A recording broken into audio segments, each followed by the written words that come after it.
Hi friends, എല്ലാവർക്കും എൻ്റെ ചാനലിലേക്ക് സ്വാഗതം. ഇന്നിപ്പോൾ നമ്മുടെ അടുക്കളത്തോട്ടിൽ നട്ട കപ്പ പറിക്കുവാണ്. അപ്പം കപ്പയൊക്കെ നമ്മുടെ ഒരു കേരളീയരുടെ ഒരു സ്വകാര്യ അഹങ്കാരമാണ്. അത് ഇഷ്ടപ്പെടാത്തവരാരും തന്നെ ഇല്ല. അപ്പോൾ ഇതൊക്കെ കണ്ട് കണ്ണിന് കൊതി തീർന്ന സംഭവമാണ്. ഇപ്പോൾ ഏത് കൃഷി ചെയ്താലും നമുക്കിപ്പം പന്നിയുടെ ശല്യം കൊണ്ടൊന്നും കിട്ടാതെ പോവുകയാണ്.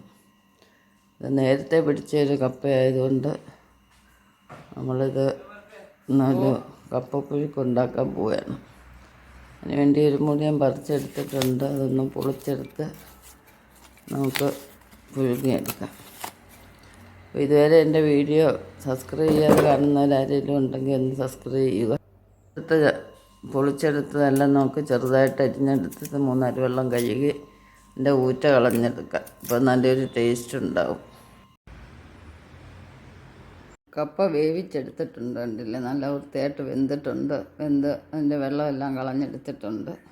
ഇനി നമുക്ക് അരപ്പിനാവശ്യമായിട്ടുള്ള ചേരുവകൾ: തേങ്ങ, വെളുത്തുള്ളി, ജീരകം, മഞ്ഞൾപ്പൊടി, ആവശ്യത്തിന് ഉപ്പ്, പച്ചമുളക്. ഇനി നമുക്കിതെല്ലാം കൂടെ ഒന്ന് അരച്ചെടുക്കാം. അരച്ചെടുത്തിട്ടുണ്ട്. നമ്മൾ അരയ്ക്കുമ്പം വെള്ളം ചേർക്കാതെ അരച്ചെടുക്കണം. അതിൻ്റെ കപ്പയെല്ലാം നല്ല വൃത്തിയായിട്ട് വെന്ത് ഇതിനെ ഒന്ന് കുഴച്ചെടുക്കുക.